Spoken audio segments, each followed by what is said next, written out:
नमस्कार, लोकसंदेश न्यूज चॅनलमध्ये आपलं स्वागत आहे। पाहूयात आजची विशेष बातमी।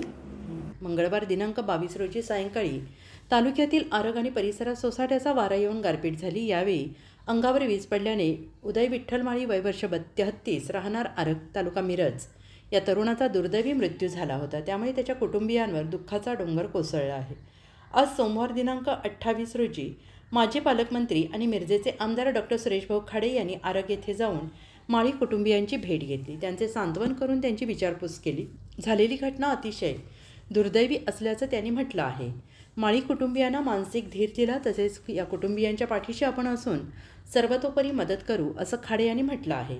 घरातील कमावत्या तरुणाचा मृत्यू झाल्याने त्याच्या कुटुंबियांसाठी राज्य शासनाकडून 4 लाख रुपयांची आर्थिक मदत लवकरात लवकर मिळवून देण्याचं आश्वासन यावेळी आमदार सुरेश भाऊ खाडे यांनी यावेळी माळी कुटुंबियांना दिलं आहे। यावेळी कृषी अधिकारी सूर्यवंशी, प्रतीक पवार यांच्यासह आरग येथील माजी उपसरपंच सुभाष माळी, किरण पाटील, नारायण माळी, माजी उपसरपंच उत्तम पाटील, संजय नागठाणे यांच्यासह गावातील पदाधिकारी आणि कार्यकर्ते उपस्थित होते।